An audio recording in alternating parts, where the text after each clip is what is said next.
नमस्कार। वर्तमान में हमारा समाज, जिन्हें हम सनातनी समाज कहते हैं, वैदिक समाज कहते हैं, हिंदू समाज कहते हैं, लोगों में मत भिन्न हो सकता है कि सनातन अलग है, हिंदुत्व अलग है। हम उस भेद पर नहीं जानते हैं। सामान्यतः ये एक ही प्रकार की जीवन पद्धति के प्रचारक हैं। वो एक संक्रमण काल से गुजर रहा है। संक्रमण काल कैसा? आधुनिकता का दौर है। हमने खूब वैज्ञानिक प्रगति कर ली है। ढेर सारे विज्ञान के उपकरण और साधन विकसित हो चुके हैं। सोशल मीडिया के ढेर सारे प्लेटफार्म हैं। देश ने काफ़ी प्रगति की है। लोगों में समृद्धि आई है और ये उन उपकरण लोगों के पास पहुँचे हैं। इसलिए संचार का व्यापक असर अब दिखाई पड़ता है। और वहीं सनातन या हम के हिंदू धर्म और वैदिक जीवन पद्धति पर विश्वास करने वाले, उस पर अपना आचरण करने वाले या उसको मानने वाले लोग थोड़ा चिंतित हैं कि क्योंकि इस प्रचार प्रसार में हम लगातार कई मर्यादाओं का उल्लंघन करते चले आ रहे हैं। बड़े बड़े गीतकार पैदा हो गए हैं। वो जो हमारे ईश्वर हैं, जो आदर्श के केंद्र हैं, जो हमारे भगवान हैं, जिन्हें हम कहते हैं देव हैं, जिनका हम पूजन अर्चन करते हैं, जिनके लिए व्रत उपवास रखते हैं, जिनसे हम मनोकामना पूर्ति के लिए विभिन्न व्रत आदि कार्य करते हैं, उनके लिए गीत रचे जा रहे हैं, गाने रचे जा रहे हैं। उन गानों में मर्यादा का उल्लंघन होता है। बहुत पहले उधर भोजपुरी में, पूर्वांचल में रखा गया साहब कि भगवान शिव जी को गणेश के पापा कहा गया। शिवरात्रि के समय बहुत गाना ये बजता है, डीजे में जगह जगह बजता है। खमड़िए नाचते हैं झूम झूम करके। पार्वती जी कहती है कि साहब हमसे भांग नहीं पिसाई जा रही है, गणेश के पापा। ये इस तरह की, मतलब यदि आपको धर्माध्यक्ष धर्माचार रोकते टोकते नहीं है, वैसे तो कोई भी वास्तविक धर्माचार इसकी अनुमति नहीं देता ना, इस तरह की बातें करते हैं। क्योंकि आपने सत्संग नहीं किया, आप अच्छे लोगों के बीच में बैठे नहीं, आपने परमात्मा को जाना नहीं, तो इस तरह की बातें आप करते हैं। कुछ लोग फालतू की कथाओं का जिक्र करके और जो हमारे जो आदर्श हैं, उनके आदर्श व्यवहार में सहायक जो उपकरण हैं, चाहे भगवान चक्र सुदर्शन हो, चाहे माता सीता हो, या हनुमान जी हों, या गरुड़ भगवान हों, उनको लेकर के तरह तरह की बातें करते हैं। उनमें कंपटीशन दिखाते हैं आपस में। और बड़े बड़े अच्छे अच्छे कथाकार भी व्यासपीठ पे बैठ करके पता नहीं क्या क्या बोल जाते हैं। अब वो उस बात को फिर स्पष्ट करना पड़ेगा बार बार, तो साहब इसका मतलब आपको बोलना नहीं आया। आप सस्ती लोकप्रियता के लिए फालतू की बातें क्यों बोलते हैं? हमारे यहाँ पूर्व से ही वेद पुराण उपनिषदों में पर्याप्त मात्रा में हर बात को जस्टिफाई करते हुए कथाओं का वर्णन है। आत्मा परमात्मा का चित्रण है, भक्ति और सेवा के उदाहरण हैं। आप उनसे समाज को क्यों नहीं परिचित कराते? मनगढ़ंत चीजें उठा उठा करके आप किसी प्रतिनायक को नायक और नायक को प्रतिनायक या खलनायक सिद्ध करने पर उतारू होते हैं। तो दूसरे लोग तो इस ताक में बैठे हैं। और दूसरे क्या, इसी सनातन धर्म में जिनकी सनातन के प्रति बहुत निष्ठा नहीं है, वैदिक, हालांकि उनकी किसी के प्रति निष्ठा नहीं है, क्योंकि किसी भी मत को मानने वाला व्यक्ति कभी दूसरे की भावना को ठेस नहीं पहुंचाएगा। तो ये उछल उछल करके इन सब चीज़ों का आनंद लेते हैं। एक और चीज़ है कि वर्तमान जो पीढ़ी है वो गंभीर अध्ययन से दूर है। कुछ लोग गंभीरता पूर्वक, जो प्रतिभाशाली बच्चे हैं, पढ़ाई कर रहे हैं, वो अपनी जीविका के लिए पढ़ाई पढ़ रहे हैं। वो अधिकारी बन जा रहे हैं, कर्मचारी बन जा रहे हैं, अपनी जीविका चला रहे हैं। उनसे आप ये सोचे कि उनको ज्ञान, ध्यान और योग आदि का कुछ विशेष बोध होगा ना। हाँ, कुछ संस्थान ऐसे हैं जहाँ इस तरह की शिक्षा आज भी गुरुकुल तरह के हैं जो दी जा रही है वहाँ पर, लेकिन ऐसे मुट्ठी भर लोग हैं।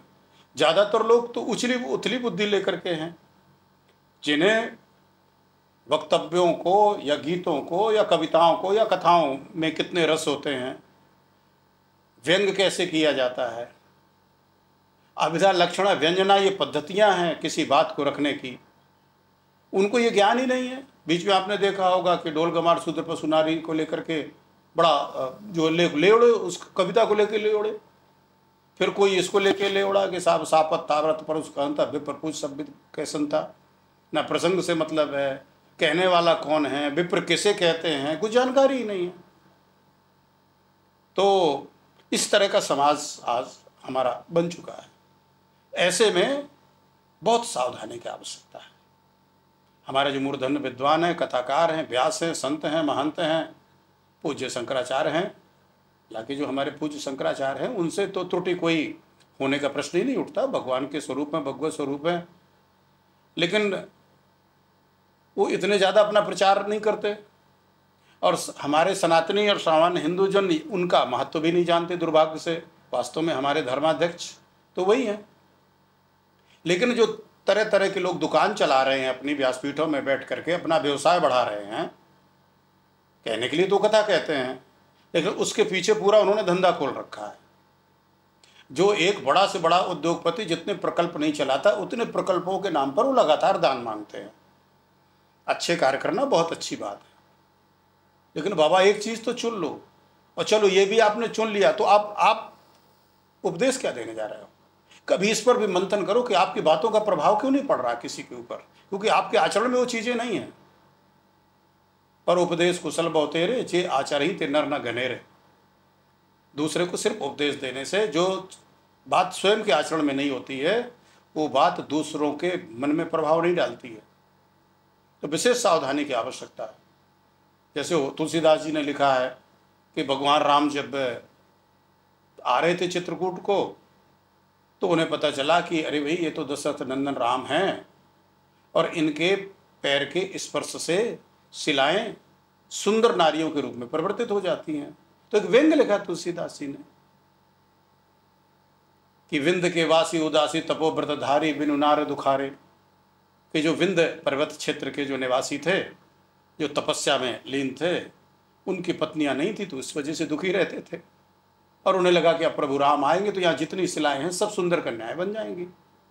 अब कोई मूर्ख व्यक्ति जिसने सत्संग नहीं किया है, साधुओं की सेवा नहीं की है, वो इसका पता नहीं क्या अर्थ लगाएगा कि अरे साहब ऐसे, इसका मतलब विंध्याचल प्रदेश में इस प्रकार के साधु रहते थे क्या? तो कवि के भाव को समझें लोग, लेकिन ये लोग नहीं समझेंगे। ना समझने वाली पीढ़ी वर्तमान में मुझे दिखाई दे रही है कम से कम, और जो समझने वाले हैं वो समझ भी रहे, उन्हें कोई दिक्कत नहीं। लेकिन अधिकांश लोग ऐसे हैं जो छिछोरी बुद्धि लेकर के सामान्य बुद्धि से, सामान्य ज्ञान से ही, सामान्य भाषा ज्ञान से हिंदी, संस्कृत और इन महान कवियों की वाणी को समझ करके और ले उड़ते हैं इन बातों को।